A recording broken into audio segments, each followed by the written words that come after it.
Hello दोस्तों, आज की कहानी का नाम है सुख का पैमाना। बाजार से लौटते ही सब्जी का थैला पटक कर सुधा बेटी प्रज्ञा के कमरे की ओर दौड़ गई। गुस्से से उसका रोम रोम सुलग रहा था। प्रज्ञा फोन पर अपनी किसी सहेली से बात कर रही थी। खुशी उसकी आवाज़ से टपक रही थी। मेरे विशेष योग्यता में 4 नंबर कम रह गए हैं, इसका मुझे अफसोस नहीं है। मुझे खुशी है, राजश्री सभी विषयों में अच्छे अंकों से पास हो गई है। पता है, राजश्री के रिजल्ट की उससे ज़्यादा बधाइयाँ तो मुझे मिल रही हैं। माँ को अपने कमरे के दरवाजे पर खड़ा देख प्रज्ञा ने सकपकाकर फ़ोन बंद कर दिया था। हाँ, तो इसमें गलत क्या है मम्मा? देखिए ना, इस प्रयोग से सारी लड़कियाँ अच्छे अंकों से पास हो गई हैं। तेरा रिजल्ट तो गिर गया ना। 4 नंबर कम ज़्यादा होना रिजल्ट उठना या गिरना नहीं होता मम्मा। और वैसे भी इसका राजश्री की मदद से कोई लेना देना नहीं है। तो मतलब मेरी देख रेख में कमी रह गई। क्या मम्मा, आप बात को कहाँ से कहाँ ले जा रही हैं? आप जैसी केयरिंग मॉम तो कोई भी हो ही नहीं सकती। बस बस रहने दे। एक तो मना करने के बावजूद तू अपनी दरिया दिली दिखाने से बाज नहीं आती, दूसरे मुझसे बातें भी छुपाने लगी है।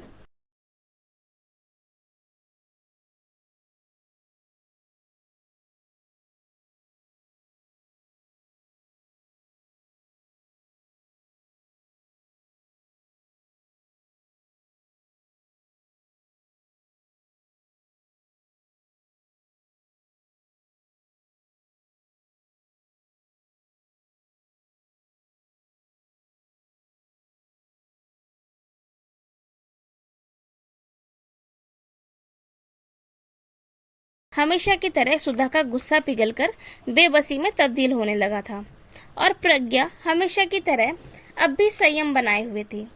उसने सोचा, जिस बात को बताने से सामने वाले को दुख हो रहा हो उसे ना बताना ही अच्छा है। सुधा के लिए बेटी की ऐसी हरकतें और बातें कोई अजूबा नहीं थी। प्रज्ञा बचपन से ही ऐसी थी। कभी अपने लिए कुल्फी मांगकर भूखी नजरों से ताकती भिखारी को पकड़ा देती, तो कभी अपना टिफिन किसी को खिलाकर खुद भूखी लौट आती। सुधा समझ ही नहीं पाती थी कि इन सब के लिए उसे बेटी की पीठ थपथपानी चाहिए या उसे जमाने के अनुसार चलने की सीख देनी चाहिए।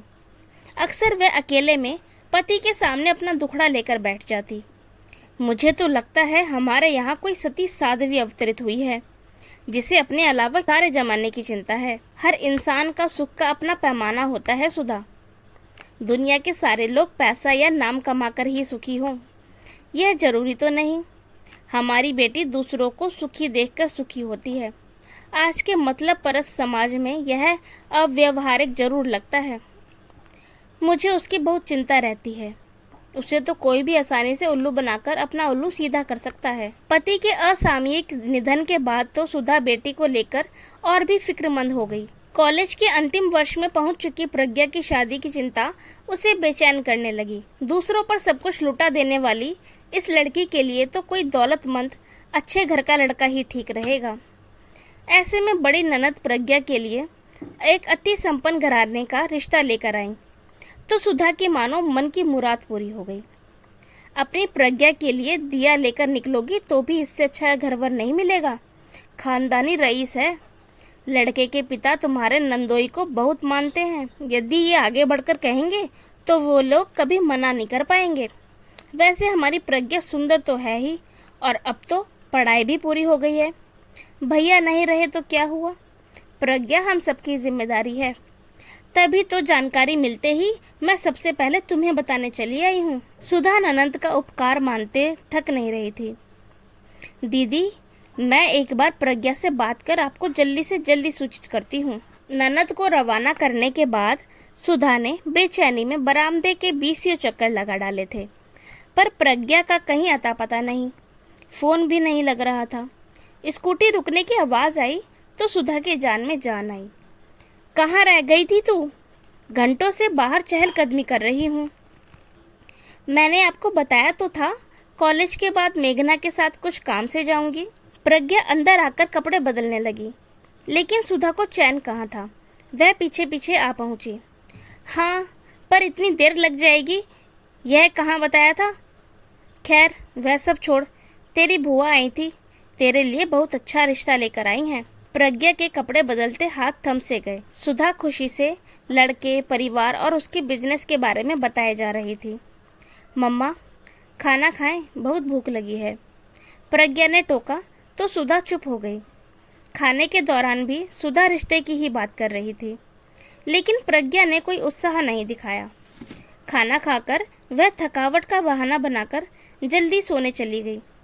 सुधा हैरान उसे देखती रह गई। यह लड़की है या मूर्ति? लड़के अपने रिश्ते की बात को लेकर कितनी उत्साहित हो जाती हैं, और इसे देखो, खुद के बारे में तो ना सोचने की मानो इसने कसम खा ली है। सवेरे उठते ही सुधा की फिर वही रात वाली बातें शुरू हो गईं। मम्मा, मैं अभी कुछ साल नौकरी करके अपने पैरों पर खड़ी होना चाहती हूँ। उसके बाद ही शादी के बारे में फैसला करूँगी। प्रज्ञा ने अपनी बात रखते हुए इस एक तरफा बातचीत को विराम लगाना चाहा, पर कल से संयम बरत रही सुधा का धैर्य जवाब दे गया। इतने अमीर परिवार की बहू बनने के बाद तुझे नौकरी करके अपने पैरों पर खड़े होने की जरूरत ही कहाँ रह जाएगी? यह तो हमारा समय है कि दीदी को तेरा ख्याल आ गया। सुधा को अपनी बात बीच में ही रोक देनी पड़ी, क्योंकि प्रज्ञा के मोबाइल पर किसी का फ़ोन आ गया था और वह किसी से बात करने में बिजी हो गई। तू चिंता मत कर, क्लास के बाद मैं चलूँगी तेरे साथ रिपोर्ट्स लेने।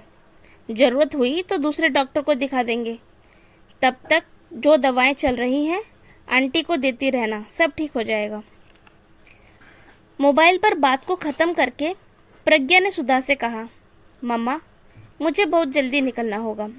मेघना की मम्मी की तबीयत ठीक नहीं है। कल से उनकी खांसी और कफ ज़्यादा बढ़ गया। कफ में खून भी आने लगा है, तो कुछ टेस्ट करवाने पड़े। उसके पापा लंबे टूर पर बाहर हैं। वह बेचारी घबरा रही थी, तो मैं साथ हो ली। वहाँ भीड़ होने के कारण ही कल टाइम ज़्यादा लग गया था। अभी भी बेचारी फ़ोन पर रो रही थी कि पूरी रात माँ खांसती रही। माँ बेटी दोनों ही पूरी रात जागती रही है।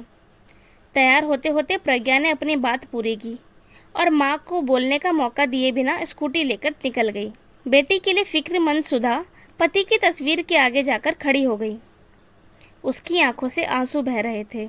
चिंतित और दुखी होने पर अक्सर सुधा ऐसा ही करती थी। इससे कुछ पलों के लिए ही सही उसे यह संतोष मिल जाता था कि वह अकेली नहीं है। उसके सुख दुख में कोई और भी उसके साथ है। सुधा को लगा तस्वीर न केवल उसके दर्द को समझ रही है, बल्कि उसे दिलासा भी दे रही है। अपनी बेटी को समझने का प्रयास करो सुधा। मैंने बताया तो था कि सुख को मापने का यह उसका पैमाना अलग है। कुछ कुछ सुकून पाती सुधा घर के कामों में लग गई। प्रज्ञा को उस दिन लौटने में फिर रात हो गई। अगला सूर्योदय सुधा की जिंदगी में नया सवेरा लेकर आता था। आश्चर्यजनक रूप से प्रज्ञा ने शादी के लिए सहमति दे दी थी। सुधा को जानने की जिज्ञासा तो थी, पर ज़्यादा टटोलने से कहीं बेटी का मन पलट ना जाए, इस आशंका से उसने कुछ पूछना ठीक न समझा। ननद को फ़ोन करके उसने प्रज्ञा की सहमति की सूचना दे दी। फिर तो आनंद फानन में सारी औपचारिकताएं पूरी की जाने लगीं। सगाई का दिन भी तय हो गया। माँ का उल्लास देख प्रज्ञा ने खुशी के साथ साथ चिंता भी जाहिर की थी। काम का इतना तनाव मत लो मम्मा, आप बीमार हो जाओगी। आप कहो तो मेरी शॉपिंग का काम मैं मेघना के साथ जाकर निपटा लूँ। नेकी और पूछ पूछ, सुधा ने सहर्ष अनुमति दे दी। तय हुआ कि मेघना को घर बुला लिया जाएगा और सुधा के टेंट वाले के यहाँ से लौटते ही दोनों सहेलियाँ शॉपिंग के लिए निकल जाएंगी। घर में ज्वेलरी आदि रखी होने के कारण सुधा इन दिनों घर सूना नहीं छोड़ना चाहती थी। अगले दिन सुधा समय से घर लौट आई। चाबी डालकर दरवाज़ा खोलते ही उसे एहसास हो गया कि मेघना आ चुकी है। रसोई में चाय चढ़ाने जाते वक्त वह प्रज्ञा के कमरे के आगे से गुजरी तो अंदर धीमे आवाज़ में चल रही बातचीत ने उसके कान खड़े कर दिए। प्रज्ञा, अन्यथा मत लेना, पर मुझे अभी भी यकीन नहीं हो रहा है कि तू पैसे के लालच में किसी और से शादी कर रही है। मैं तो समझती थी कि तू और प्रतीक। सुधा को लगा उसके पैरों के नीचे से ज़मीन खिसक जाएगी। वह कान लगाकर दरवाजे की ओट में खड़ी हो गई। कल प्रतीक मिला था। मेघना की आवाज़ फिर सुनाई दी। अच्छा, कहाँ? क्या कर रहा था? सुना उसकी नौकरी लग गई है। प्रज्ञा के स्वर की तड़प ने सुधा के साथ साथ मेघना को भी चौंका दिया था।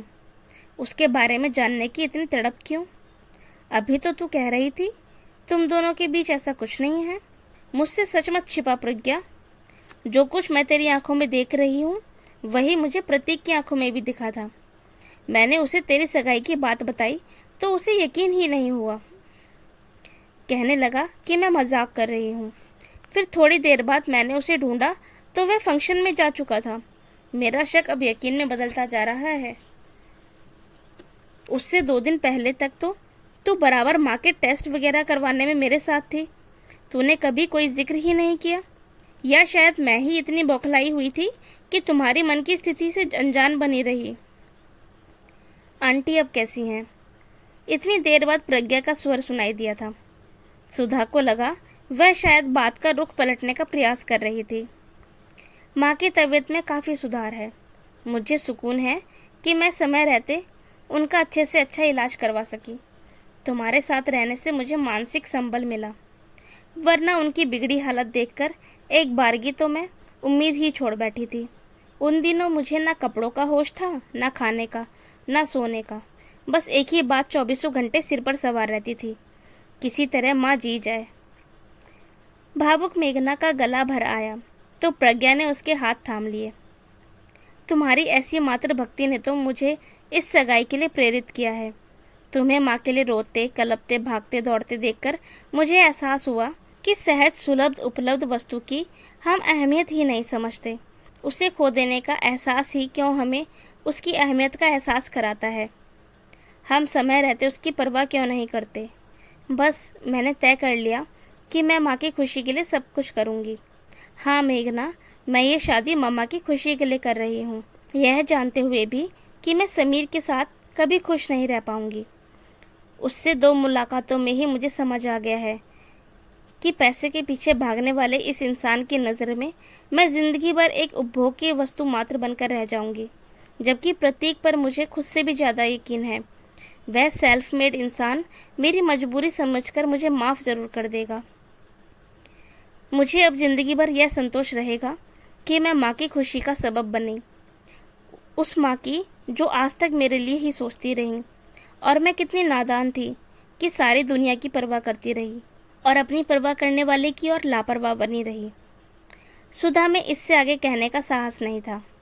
वह लड़खड़ाते कदमों से जाकर बिस्तर पर लेट गई। अरे मम्मा, आप कब आईं? बताया ही नहीं। प्रज्ञा ने माँ को कमरे में लेटा देखा तो पूछा। बस अभी आई हूँ, अब तुम लोग बाजार हो आओ। सुधा ने किसी तरह खुद को संभालते हुए उठने का प्रयास किया। क्या हुआ? आपकी तबीयत ठीक नहीं लग रही? प्रज्ञा घबराई हुई सी माँ का माथा, नब्ज आदि टटोलने लगी। मैं डॉक्टर को बुलाती हूँ। अरे नहीं, जरा सी थकान है, अभी ठीक हो जाऊंगी, तुम लोग जाओ। मैं इसीलिए आपसे कहती थी काम का ज़्यादा तनाव मत लो। प्रज्ञा माँ के पाँव सहलाने लगी। प्रज्ञा तू अब जा, देख मेघना भी आ गई है। कोई बात नहीं आंटी, मैं तो फिर आ जाऊंगी। मेघना जाने लगी तो सुधा ने उसे छोड़कर आने का इशारा किया। दोनों के निकल जाने के बाद सुधा गहरी सोच में डूब गई। एक पल को भी इससे मेरा दर्द सहन नहीं हो रहा और मैं इसे जिंदगी भर का दर्द देने वाली थी। प्रज्ञा को जानते समझते हुए भी मैंने कैसे सोच लिया कि पैसा इस लड़की को खुश रख पाएगा। यदि प्रज्ञा समीर के साथ खुश ना रहेगी तो मैं कैसे खुश रह पाऊंगी। प्रज्ञा की शादी अब वहीं होगी जहां वह सुखी रहे। एक दृढ़ निश्चय के साथ उठकर सुधा पति की तस्वीर के सामने खड़ी हो गई। उसे लगा तस्वीर अचानक मुस्कुराने लगी है, मानो कह रही है आखिर बेटी ने तुम्हारे सुख का पैमाना बदल ही दिया। दोस्तों, आज की कहानी आपको कैसी लगी हमें कमेंट में ज़रूर बताएं और हमारे चैनल को सब्सक्राइब ज़रूर करें। Thank you for listening.